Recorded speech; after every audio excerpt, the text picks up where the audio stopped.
நமது பாதுகாப்பு அப்படிங்கிற தலைப்புல சில குறிப்புகளை நான் உங்களுக்கு சொல்ல விரும்புகிறேன். முதலாவது ஒரு வசனத்தை படிக்கலாம். சங்கீதம் 121 4ஆம் வசனம். சங்கீதம் 121 4. சீக்கிரம் படிங்க, எழுதிக்கிட்டு கூட. இதோ இஸ்ரவேலை காக்கிறவர் உறங்குவதும் இல்லை தூங்குவதும் இல்லை. அல்லேலூயா. இஸ்ரவேலை காக்கிறவர் உறங்குகிறதும் இல்லை தூங்குகிறதும் இல்லை. அப்ப இஸ்ரவேல் என்றால் யார் அப்படின்னா, தேவன் முதலில் இந்த உலகத்துல தம்முடைய ஜனம் என்று ஒரு கூட்டத்தை தெரிந்து கொண்டார். அந்த தெரிந்து கொள்ளப்பட்ட ஜனங்களாகிய அந்த கூட்டத்தாருக்கு பேர் என்னது? இஸ்ரவேல். அந்த கூட்டத்தினுடைய தலைவனாக அல்ல தகப்பனாக இருப்பவர் யாக்கோபு. அந்த யாக்கோபினுடைய பிள்ளைகள் 12 பேர். 12 பேர் மூலமாக தான் இந்த உலகத்துல பல தேசங்கள் பல சந்ததிகள் அப்படியே பெருகி வருது. அல்லேலூயா. அந்த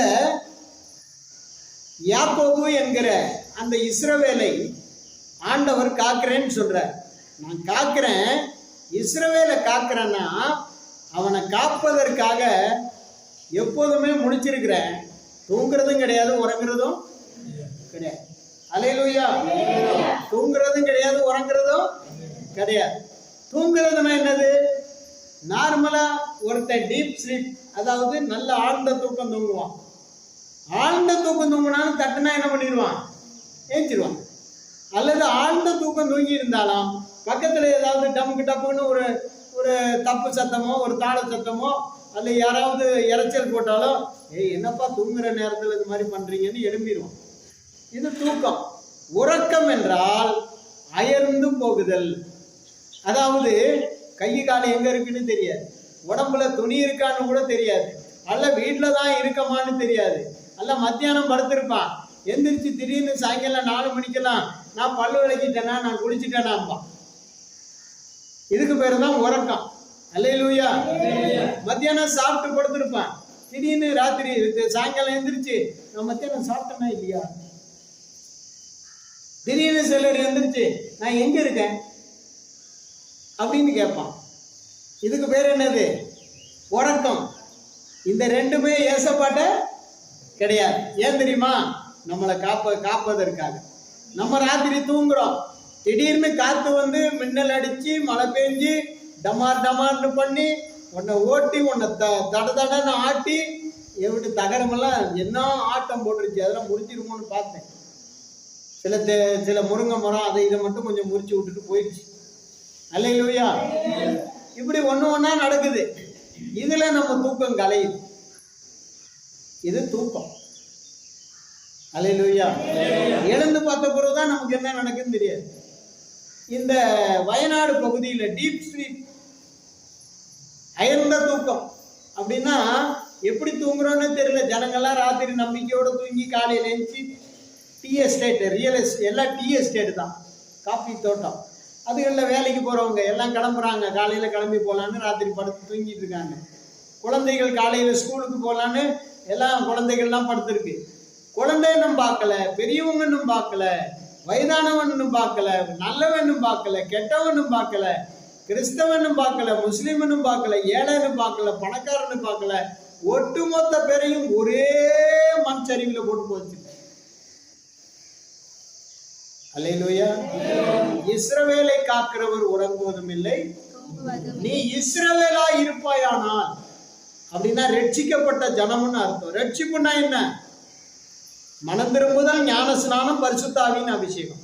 பரிசுத்தாவின் அபிஷேகத்தை கூட நீ லேட்டா பெற்றுக்கோ. ஆனா மனம் திரும்பி ஞான ஸ்நானம் எடுத்துன்னா நீ இஸ்ரவேல். மூன்றாவது குவாலிட்டி அபிஷேகம். அபிஷேகத்தையும் பெற்றுக்கொண்டா நீ பூரண இஸ்ரவேல். உன்னை கர்த்தரே நடத்துவார்.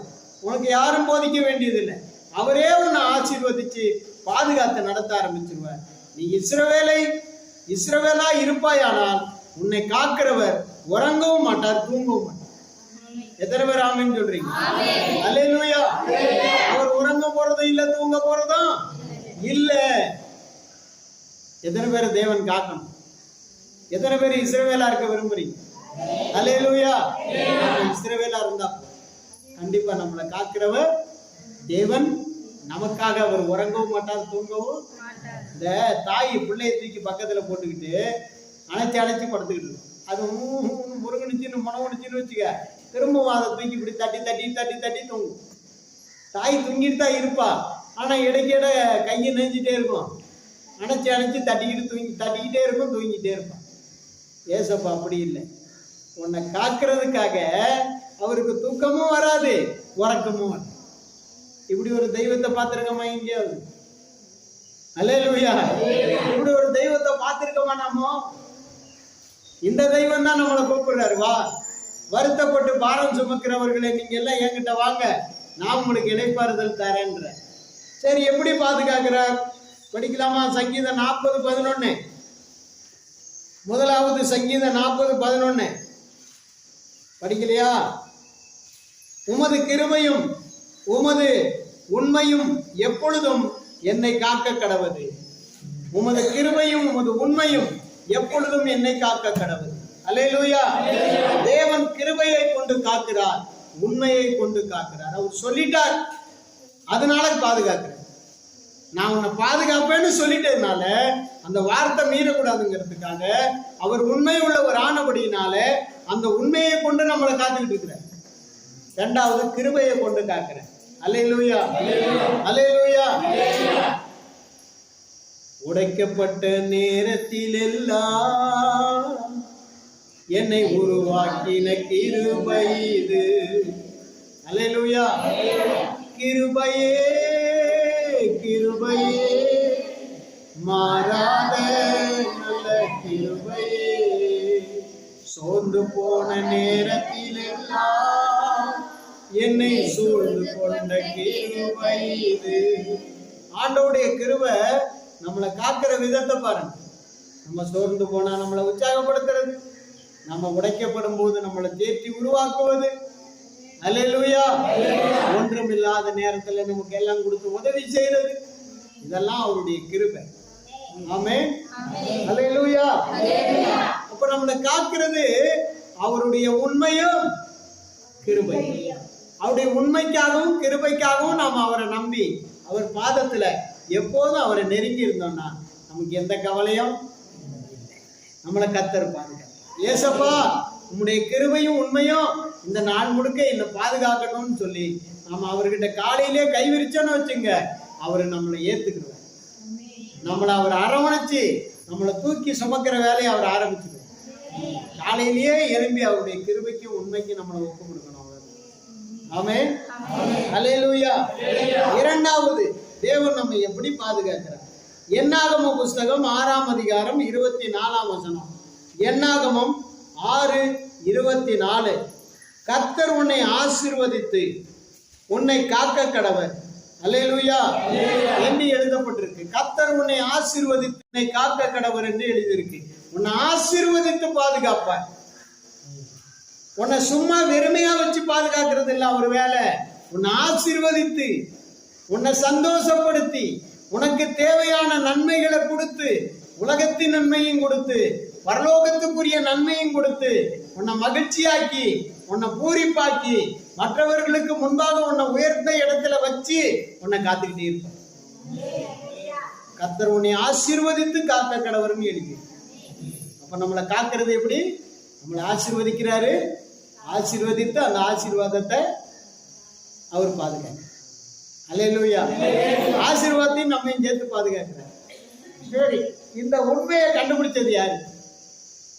ஒரு இடத்துல இந்த உண்மையை கண்டுபிடிச்சு ஆண்டவர்கிட்ட போய் சொன்னவன் யாரு? சாத்தான். சாத்தானுக்கு தெரியுது, பிசாசுக்கு இவனை ஆசீர்வச்சிருக்கிறாரு, இவன் சம்பத்து தேசத்துல பெருகி இருக்கு, இவனை சுத்திலும் இவன் வீட்டை சுத்திலும் இவனுக்கு உண்டான எல்லாத்தையும் சுத்திலும் வேலி போட்டிருக்கிறார். இவனை நம்ம எப்படி தொட முடியும் அப்படின்னு யாருக்கு தெரிஞ்சிருக்கு? சாத்தானுக்கு தெரிஞ்சிருக்கு. யோபுல 1ஆம் அதிகாரத்துல படிக்கிறோம். ஆனா நமக்கு தெரியலையே. நம்ம வாழ்க்கையில நம்ம ஆண்டவரை கண்டுபிடிக்கலையே. நம்மளை பாதுகாத்து, நம்மளை ஆண்டவர் பாதுகாத்து நம்மளை ஆசீர்வச்சிக்கிட்டு இருக்கிறாருன்னு நமக்கு தெரியும் போது நம்ம அவரை ஏதோ நம்ம காசு கொடுத்து காப்பாத்துற மாதிரில அவரை பார்த்துக்கிட்டு இருக்கோம். அல்லேலூயா. நம்ம ஏதோ அவருக்கு சோறு போட்டு காப்பாத்திக்கிட்டு இருக்க மாதிரில நம்ம ஆண்டவர்கிட்ட வாரம் போறோம் இல்ல. நம்மளை ஆசீர்வதித்து காக்கிறாரு. முதல்ல எப்படி காக்கிறாரு? நம்மளை முதல்ல எப்படி காக்கிறாரு?